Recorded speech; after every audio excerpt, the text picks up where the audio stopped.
Welcome to the TV Heartbeat podcast with me, Lee Jones. From 1992 until 2010, it was one of the most popular shows on TV, attracting up to 18 million viewers, and it is still popular today. With plenty of drama, heartbreak and comedy, Heartbeat had it all, especially when you throw in the 1960s music, the beautiful Yorkshire scenery and the classic cars. Think of this as a virtual Aidensfield Arms, and we're sat in the snug to talk all things Heartbeat. So grab yourself a baby sham with a cherry and make yourself comfortable. Today we're joined by the TV writer and crime author Candy Denman. After writing a number of episodes for shows like The Bill and Doctors, Candy joined the Heartbeat writing team between 2002 and 2005. She covered series 12 to 15 and wrote a total of 9 episodes, some of which were significant as they included the first episodes for regular characters Rosie Cartwright, Dr. Trent and Sergeant Miller, and the penultimate episode for Dennis and Jenny. Having spent most of her working life as an NHS nurse, Candy is now a full-time author with a series of successful crime novels under her name. But today we're here to talk about her experience writing for Heartbeat. A huge welcome to you, Candy. Thank you for coming on the podcast. Well, thank you for inviting me. Very excited to be here. Oh, I'm so glad. It's going to be great to talk to you. I'm looking forward to hearing what your experience in writing for Heartbeat was like. So to start, I'd like to ask you, how did it come about? I've been writing for The Bill for quite some time, and my agent had a couple of other writers who were writing for Heartbeat, so he had connections there, and he put me up for it, basically, and went up there and had a chat with the producers and their script editors, and they decided to see if I could come up with some storylines, which I did, and it went from there. So had you watched the show before? Oh, definitely. I'm a great believer that you can't write for shows that you don't know. If it's a long-running show and you're just coming in, you can't just pick it up from, they always give you a what they call a Bible, everything that's happened in every episode. Oh, right. But you can't pick it up from that because you can't hear the characters' voices. So you have to have watched it. And I think you have to have loved the programme in order to write for it. I've tried several times to write for programmes that I didn't like, and I just couldn't do it because you can't get the voices right. Oh, yeah, I suppose it gives you that passion, I suppose. Yes. So what sort of research did you have to do before you took on the job? Well, research, apart from watching the programme, there wasn't any, because, of course, they had advisors there to help you with what was the law then and such like. Obviously, the lovely Nicholas Rare, who wrote the books, or what was he called, actually? He was, Peter Walker. Peter Walker, that's right, the lovely Peter Walker. Yes. How could I forget him? Anyway, but Peter Walker would be there to advise. When you put in your storyline, your idea for what your episode to be about, he'd come back and say, no, you can't do that. They didn't have MOTs then, or whatever, Well, that wasn't actually illegal, Candy. Oh, that's really interesting. So you had to do that, and he'd say, and also how policemen acted. And what they would do, because living in a village and so on, it's a bit different from having been writing for The Bill, which was, in a city. The whole aspects of policing are slightly different in the countryside. So he was full of stories. And if any writer was ever stuck for coming up with a story, you could sit down and chat to Peter, and he'd come up with ideas for you just to help you on your way. Yes, quite some inspiration. Yes. But I was going to ask what sort of writing for The Bill compared to Heartbeat, what differences there would be for you there. I suppose that you've got the village compared to the city, plus the time period. And the time period. And also the pressure, because The Bill was out several times a week, and you had characters who maybe in one episode, they would usually be filming 3 episodes at a time. Okay. They'd have characters, they'd say, no, you can't have them for this, you've got to use someone else. And so it was much more pressured on The Bill. And it was nicer. It was much more relaxing and much more cheerful on Heartbeat. Oh, that's good to know. So for your episodes, were you given like a subject matter that they wanted you to stick by, or were you given free rein? No, we're given free rein. You had any kind of ongoing storylines you were given. But first of all, you had to pitch the crime story and fit it in with whatever was going on at the time. and then also they like to have a comedy story and sometimes a medical story as well, sort of all fitting in together. And you'd pitch the story, and if they liked it, then you would get to write a full storyline, sort of like 20 pages or so, just how it all fit together and work together. And if they were still happy with that, then you'd start on the episode, actually writing it. So would you actually write the actual script rather than just the storyline as well? Oh yes, the whole script. The whole script. Oh wow! Absolutely. So you were given a sort of an idea of what had happened before and what was coming. Yes. How much time would you be given to write an episode? Once you'd got to the storyline stage, it would usually be being filmed in about 3 months' time. So, there was always room for, again, with Heartbeat, there was a little room for manoeuvre, because if they wanted to they could change the ongoing storyline and fit it in later if there were difficulties, or even earlier if it was sort of moving along all right. But they always tried to put it into a particular slot, and then you'd have 3 or 4 months to write it. Oh, and not just the first draft. I mean, you'd have a limited time for the first draft, and then for all the little changes that everyone would make. But once you got to the first draft, they were picking out locations and casting it, so you really couldn't have a sudden wobbly. Yeah, so it's quite a team effort, really. Oh yes. So what type of people would you be liaising with, sort of mainly during the process?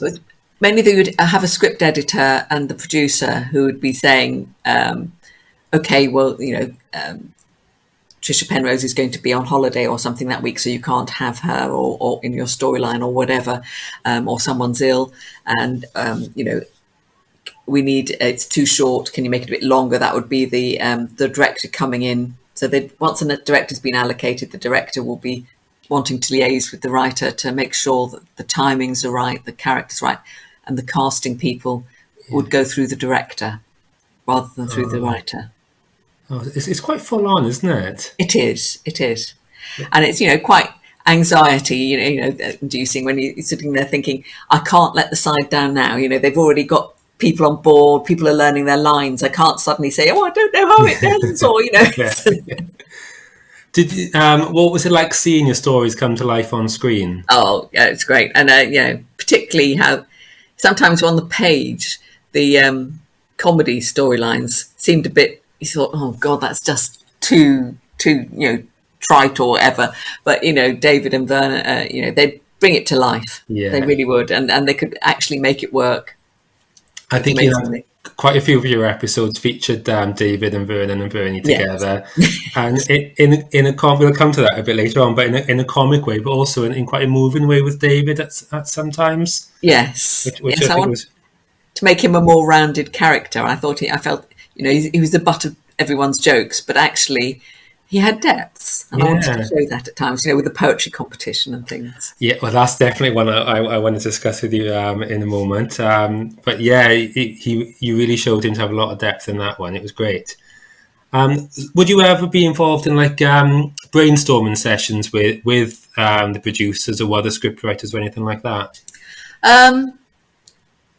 And not so much on Heartbeat, when it went on to the Royal and the Royal Today and things like that, which I didn't write on, but I did attend some brainstorming sessions for those to try and sort out storylines. Generally on Heartbeat, you only ever talk to the producers, script editors, and then once the director had been engaged for a particular episode with the director. Oh. Did you ever go up on set when they were filming? A couple of times, yes. Oh, what was that like? Well, I loved it. That part of the countryside is lovely and things like that. But funny enough, they never really like having the writers on set. Any program I've ever been on, they've said, please don't, because just in case you throw a wobbly. I've heard, apocryphal stories of writers saying, no, that's not how I wanted it to be in the middle of filming. So they prefer you not to be there, just in case they've taken a liberty somewhere. Yeah. Were there any moments when you sort of saw the finished story and you thought, oh, that wasn't quite how I imagined? Or not on Heartbeat. I have on a few other programs, but not on Heartbeat. They were very true to the script, and they had such a solid formula. It was hard to imagine how they'd go off. It was very much how you wanted it to be. It was really good. So were there any moments where it was even better than you thought it would be? Oh, Then? definitely. I think, it's that's one of the things when an actor can really bring something to it. Like Jenny, when she's having her breakdown and things like that, she could really make it so much more. Actors, that's their job. They bring it to life, and they do. Yeah. And so, that really worked well. Yeah, that was a real stand-up episode, wasn't it? And you wrote a few episodes for people coming in as regular characters. So Sophie Ward as Dr. Trent, for example. Yes. Were you given like a brief as to what sort of a character she would be, what sort of a doctor she would be? Yes, I was given a character breakdown of what she was. I didn't know who was going to be that character, but I was given a character description, and then that's where your producer and script editor are very important, because obviously when I wrote it and I still hadn't seen the actress who it was going to be for, they have because by that stage it's been cast, and they've seen her do read-throughs and things. They're able to say, no, I think because of the way she talks or acts, this is how she should say it. And then, of course, once you've seen her in a couple of episodes, that's not a problem for the other writers either. So it's just that first one where you're just a bit blind, I suppose. It is. Yeah. But then when you think about it, when you write something not for a long-running series, a film or something like that, you've no idea who's going to be saying those lines. So you just be true to the character and leave it down to the actor or actor, to interpret it. It's just easier with long-running series because you've seen how they behave and how their character behaves and speaks. And so you can actually hear their voice when you're writing it. Yeah. So the breakdowns that they give you would have been quite detailed then, I would think. Yes, for characters and things. Every series I've ever worked on has had this sort of Bible, which gives you a sort of half a page on every character. Plus then, depending on for family affairs, it was about that high, and you had vast numbers of details of who they'd ever had affairs with and what they'd done and all that sort of thing. Yeah. And you get all that backstory. But as I say, the thing that really matters is seeing them on screen and then being able to hear their voices. Yeah. For me, anyway, if I can hear them speaking the words that I'm typing, then I'm happy. Yeah. But it's harder when you're doing it blind. Did you get to keep any of these Bibles? Oh, I have for some series, yes. Yes. They're all sort of strictly, you will sign here, not non-disclosure agreements and goodness knows what's. But every program has them. Yeah. Oh, brilliant. I want to talk about some of the episodes in particular. I mean, Who's Sorry Now, which was, as you mentioned, with Jenny's breakdown. What interested me with that one, which I think that's one of the standard episodes of the entire 18 series. I think it's great. But I wonder why you wrote the first, because it's a bit of a two-parter in my eyes. Yes. How come you only wrote the first part and not the second? Oh, because that's a very good question, actually, because I think I'd storylined that bit across. And there had been actually a bit of a lead up to it in the episode before, I think. Yeah, I think very subtle, like maybe 2 or 3 before, very subtle. Yes. And then they said, this is what they wanted. I put forward this idea about the savings and all that sort of thing, and the money going, and the problems in the surgery. And they said, well, can you storyline it? And which I did. And they felt it was too much to all happen in one episode. So what we did was we strung that out over 2 episodes. But because they didn't want to hang around and wait for me to write and get all the other stuff for the second episode, and they had another writer ready to go who could put it in. It was just a timing thing. Timing thing. Yeah, it's just the amount of time. They didn't want to wait 6 months for me to write 2 episodes or whatever. I'm not the fastest worker, okay? So as a viewer then, and as a writer, did you feel like they worked really well together? Or? I thought so, yes. I think absolutely. And I think I was quite surprised at how seamless that bit. And as you say, the subtle lead up to it, and then it was really, I thought, very good. Yeah, I think that both of them are certainly 2 episodes that a lot of the fans sort of will go back to when they're talking about stand-up episodes. Did you have to do a lot of research for that one, with the mental health side of things? Well, being a nurse, of course, I had sort of seen things like that, but we did try and do it in a. We didn't want it to be, sort of derogatory or anything like that. We wanted to show the pain, and we wanted it to be natural. So we did get. I think a doctor went over, a psychiatrist or psychotherapist went over the whole storyline to make sure that it was, there was nothing in there that was going to be, that people would say isn't true, couldn't happen, or anything like that. And we didn't want it to be putting blame or anything like that. It was just to show the mental health issues that can arise, and to treat it carefully and considerately. Yeah, and I think you achieved that, and even down to the terminology, because I think it was referred to that she was suffering with mania, which isn't really a term that you hear anymore, is it? No, and again, that's going back to those days. The time that it's set, when it was, a lot of things were different in the sort of 50s and 60s when Heartbeat's set, which, and I have to say, it's before my time as a nurse, so I couldn't do it. So they had to rely on the advice of a doctor, from that time, who was able to talk about, well, no, we called it mania. We did, it wasn't bipolar disorder. It was, hypomania and things like that. So we had to use those terms because those were the terms that we used then. And you wouldn't do that now, no, at all, because it's there. Then as you say, they are words that seem to have a stigma attached to them, and that's why we don't use them anymore. So would you have found all that out before you wrote the episode, or things just be tweaked? I think I wrote the episode, but then we went over it to make sure that the words used were of the time and were as kind as possible, put it that way. Ah, yes. Another one then that stands out is One Thing Leads to Another, which was the follow-on episode from the episode Daniel, where Gina and Phil lost the baby. Oh, yes. So I would have imagined that was the storyline you would have needed to have been familiar with.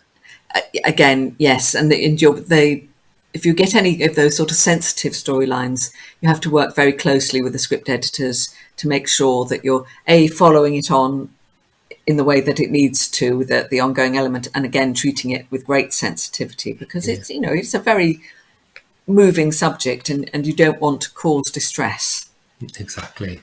But in that episode as well, it's the poetry competition. A bit of light relief. Yeah, and it was a bit of light relief, but it really fed into the Gina and Phil storyline, because I thought it was so moving when David won that competition and he gave the prize to Gina and Phil to cheer them up. Yeah. So that was, you came up with that? Yes, that was mine. Yeah, that's so lovely. The way he's there at the bar and he takes his hat off in his usual way.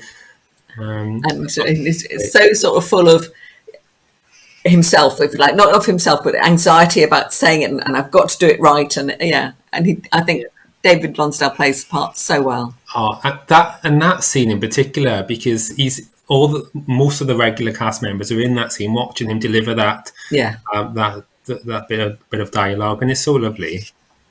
And that's quite a feature of Heartbeat, that you quite often get those ensemble scenes, don't you, with everyone watching on and something happening, or everyone there cheering, Christmas, whatever. Yeah. You get a lot of them together in the pub or wherever, and which is great. It's a real sort of feel-good factor and part of the Heartbeat, the whole ethos of it, I think. Yeah, Sophie Ward told me once that those scenes were some of her favourites because she got to see everybody. Yes. Which is quite nice. Which, of course, you don't forget that when they're filming it, the actors are quite often, the other actors aren't there and so on. They don't get to see anyone, they do their bit in sort of isolation. Yeah, it's easy to forget it's just a job to them, isn't it? Yeah. So David's poem, did you write the poem? My husband wrote that poem. Really? It's his claim to fame. Wow, an ode to Alfred. I was sitting there saying, I have no idea how to do this. I'm hopeless at poetry. I have to admit to my failings, and poetry is one of them. And I couldn't even get anywhere with it. So he wrote that poem. Oh, that's and he's very proud of it. So he should be. Another one of your episodes was Golf Papa 10. Yes. Which is when we first saw Sergeant Miller, who wasn't very nice to start with. No. I was definitely told to make him not very nice. That was the brief, was it? That's absolutely right. I think it's very hard to keep characters, the sort of the not very nice or the baddies. And I think all of the sergeants, all inspectors and things, they all started to be bad guys, and they all then softened. Blake Dern and and it's the same with this one. But they said, no, he's going to be really nasty. You're going to make him nasty. He's going to have no sense of you. I think he was the nastiest one, really. So that was your move, to make him nasty. And was it to sort of like be a bit controversial because he wanted to close the police house, didn't he, and bring it in a more modern way of policing? Absolutely. A bit of a conflict between them all there. Yeah, definitely. I think that was definitely achieved. But I liked the side storyline in that one with the old lady who thought she was 100. Yes, and then she wasn't. She wasn't. I think Enid Bakewell, I think, was... Oh, yeah, that's right. That was her name. Gosh, I'd forgotten that. Enid Bakewell, yes. So, again, character names, you'd make them up yourself? Yep. Yeah, I sit there and I agonise over names. It's a very hard thing to do, because until you've got their name, you can't get their characters right. Yeah. So I have to get the name. And what's your process in using the name or getting the name? Well, it depends what what their background is. The character. I can look in, the Telegraph forthcoming marriages if I want a posh name. Or, I've got a feeling with that. Edith, I have a great aunt Edith, so I sort of based her on Great Aunt Edith. So that started, and then I wanted a sort of a Yorkshire name, and Bakewell, obviously. Yeah. So yes, I go around like that until I find a name that I think suits the character I'm imagining, and then I can write it. And I thought Edith Bakewell did well. She was very like my aunt Edith. She's a miserable little thing, wasn't she? And I think I shouldn't be saying that about my aunt, but she was a bit. Yeah. And she was still driving her Morris Minor when she was 90 and couldn't see more. I swear she couldn't see beyond the end of the bonnet. Oh wow! It's a shame they didn't give the one in Heartbeat to Morris Minor. I think she had David driving her around. Yes, that's right. Yeah. I think again, David, a big character in your episodes. Yes, well, he was a great character to write for. Yeah, you could rely on him to deliver the lines and make it a memorable episode. Another one of I think this was your first one, Growing Apart, which was the first one in series 12 that you did. Yeah. So that one was, there was a farmer who was giving his wife sleeping pills or some pills to sort of knock her out, so he could go. Thyroxine tablets, yes. That's right. He was taking her, giving her sugar tablets or something instead of thyroxine tablets, so that she got all slow and wasn't a nag. Yeah, and he could go out then and see his fancy woman. Yes. So with that one, that was quite explosive at the end, because obviously the farmhouse caught fire and it was quite dramatic. Were you ever given any sort of instruction to sort of come up with something a bit explosive or a bit sort of... No. In fact, it was almost the opposite. There's only so much money in the so if you were going to blow things up or have fires or whatever, they could only be able to have one of those in a series. So if you put forward that storyline, you knew that if they'd already had an explosive episode somewhere in the series, or one was being written, you wouldn't get the money for yours. So they'd say, tone it down a bit, you just get a little flicker of a candle fire or something, But no, I think I was lucky that time. They said, no, we want to go for that one. We're going to have a full-on fire and escape over the roofs and things. Yeah, it was quite dramatic. I think Dr. Summerby came flying on the roof, and then Mike, like the hero, caught her. Yeah. Do you remember any times where you did put something a bit exciting or explosive that was turned down? I think I wanted to crash a few cars. I mean, in Golf Papa 10, I wanted to do more damage to the car, but they wouldn't let me do too much. No. Those cars were all a bit precious, of course. You've got to remember, they're all classic cars now. They're not just old bangers and things. I think with a lot of them, they used had nice cars on set, and then to crash them a bit, they used maybe a different one then. That's right. One thing got down the breaker's yard and could. Yeah. But they're worth so much money now, aren't they? That's right.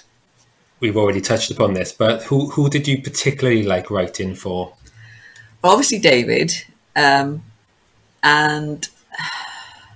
Gina, because she was a strong character. I mean, it's always nice to have a strong woman to write for. Yeah. The doctors always feature in mine because of my background. I mean, that's what. And I used to write, I think, perhaps more medical storylines than most because of that. No, those were the main ones, I think. Yeah. Yeah, I suppose you wrote for Dr. Summerby, Dr. Trent, and Dr. Merrick. So 3 of the doctors. 3 of the doctors, yes. You would have written for. I did get through my doctors, yes. Yeah. Do you prefer writing for male characters or female characters, or is it about the same? I would probably female, but I like them to be good, strong characters. I don't like to have them weeping and wailing all over the place and leaning on their men or whatever. But and Gina's great for that because, of course, she's very much. She was able to run the pub. She got through so many traumas, I think, and she just carries on. So that was great. Yeah, and she didn't take any nonsense from anybody, any of the men in her life. Oscar Blaketon. No. She really stood up for herself. Yeah, she was a great character, wasn't she? The TV Heartbeat Podcast. Don't forget to follow us on Twitter at TV Heartbeat, Instagram tv.heartbeat, Facebook, the Heartbeat Vehicle Owners Group, and TikTok, Heartbeat TV. This is where you'll find the best Heartbeat content and news. What about the titles of the episodes? Were they things that you'd come up with as well? Yes, I think we all had to. And again, I'm not a great one. I hate coming up with titles, so some of them were a bit weird. But there you go. The trouble was also by that stage, so many titles had already been used, and so no, you can't use that title. Yeah. It's already had it in series 2. Yeah, well, that's it. And one title was used twice, which always really surprises me. Fool for Love. That was Dennis and Jenny's episode, and an earlier one back in series 7. So I was always surprised. Oh, that must have slipped past them because they were quite hot on. No, you can't have that because it's been an episode already. Yeah. So yeah, that does surprise me. So Golf Papa 10, was that one of yours? Yeah, definitely. I think we did have to slightly change it because of what the numbers and things were, but I definitely wanted it to be the call sign of the car. Yeah. So again, that was where Peter Walker would come in and say, well, no, they would have used this call sign. Excellent. And Hunter's Moon, was that one of yours? Yeah. I'm not quite sure what that means. Maybe you could explain. Hunter's Moon is the one of the you have the harvest moon and a hunter's moon. They're the 2 different quarter moons or something like that. They're big full moons that give you plenty of light for doing things during the night or whatever. So you can go hunting because there's plenty of light. Okay, and that's the episode where we first saw Rosie. Yes. She was another good character because she was she was. Mind of her own, strong. So she was quite a different character, having obviously been a mechanic and a bit of a tomboy. What was it like writing her first episode? Oh, that was great because, as you say, it was the sort of era of Neighbours and Kylie Minogue in her dungarees, all that sort of thing. And you just sort of imagine that, and I would think that was the brief they gave to me. Think of it, Kylie Minogue as a mechanic. That's an amazing. Of course, it didn't look anything like it, but it was a great place to start. Yeah. A bit of attitude and I'm a huge fan of Kylie Minogue, and I've never even connected the two.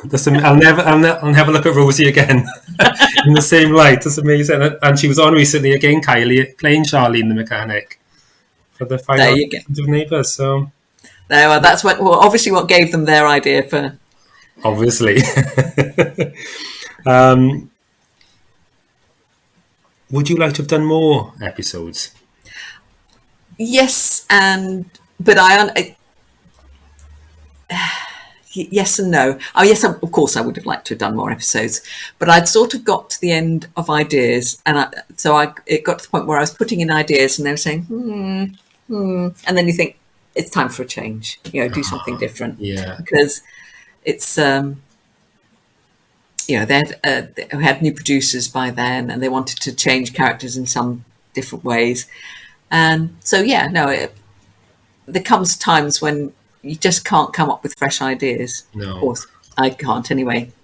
And as with Limited at that time. the 9 episodes you did were all strong episodes as well. They're all quite significant. And so you didn't want to just put out one that's mediocre or something like that. Yeah. So no, and they wouldn't let you do that anyway. No. So that was the end. No, it's a shame, and of course it went on for a couple of years after that. But Yes, I think if your last one was series 15 and then it went into series 18. So yeah, 18, it was, 3 years. Yeah.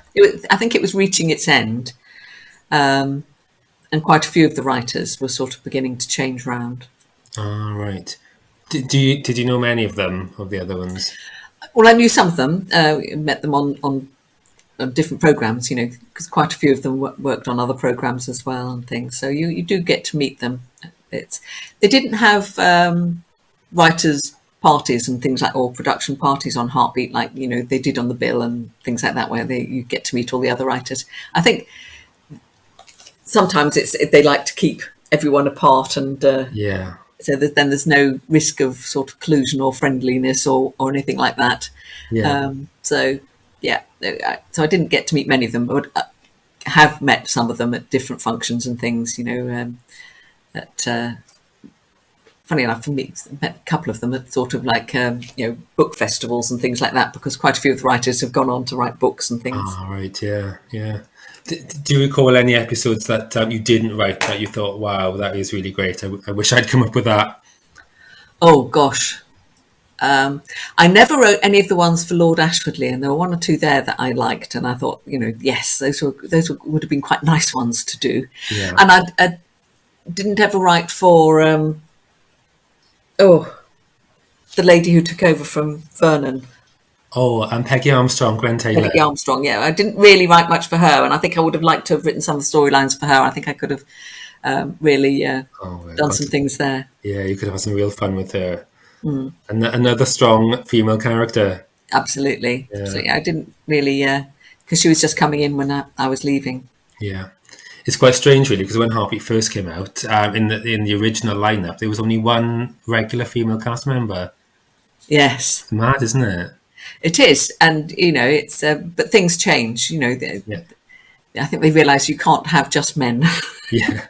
And that would never happen now, I suppose, would it? No. I think they, nowadays. And, it's, things have changed from the writing front as well. When I first started writing with television, there were very few female writers. But now, I think it's, if anything, female writers outnumber the male on quite a few of the long-running series. Yeah. So are you proud of your work on Heartbeat? Oh, definitely. And I still get whenever you're at a book festival or anything like that, or talking about writing, people always say, "Oh, you wrote on Heartbeat." They're always, "Gosh, I love that program." Do you remember when? So I suppose you need to know what's gone on outside of your own episodes to have these conversations to people. People do definitely expect you to, but I'm afraid my memory is not terribly good. But I can remember most of the main characters and most of the main sort of storylines, and yes, and some sad ones. Trisha and Penrose, and breaking up marriages, losing the baby, all those sort of ones. So those are the ones that people remember and they want to talk about. Yeah. Oh wow. And do you prefer writing novels or TV, or do you read both? Writing novels is generally less pressured because you've got a bit longer to do it. And in fact, my main publishers, they're very happy for me to take as long as I like if I go off on other tracks. But sometimes I get commissioned to write something, and then there is pressure on. But it's it's less pressure, but probably not as much fun writing novels, because you're on your own in an office and you don't ever get to sort of even go out to meetings really very much. Yes, I suppose you haven't got as many people to bounce off or sort of like be motivated by or whatever. No, but you do have freedom to write about pretty much anything within reason. Yeah. So use your opportunity then to plug your books. So if people listening want to buy your books, where should they go? Okay, I've written a series set in Hastings about a police doctor who gets involved in crime in a number of different ways, and sort of picking out, because she's the first person to be pronouncing a person dead and perhaps raising concerns as to whether or not it's suspicious or anything like that. She is at the beginning of a lot of investigations, and she finds it very hard to let them go. Okay. And interferes quite a lot, and she has a very contentious relationship with the local police. And so I've written 6 in that series, and you can find them on any good bookshop or whatever. You can order them. Excellent. I'm sure some of our listeners will get involved and pick them up. Thank you so much for speaking to me today. It's been absolutely brilliant. It's so interesting listening to your experiences writing for Heartbeat. Thank you. It's been a pleasure. I've really enjoyed it, so thank you so much. Well, that's all we have time for in this week's episode of the TV Heartbeat podcast. I've been Lee Jones, and my producer is Kieran Reid. Don't forget to tell your friends so they can join us in the snug next time, and also don't forget to follow us on the socials. Until next time, goodbye.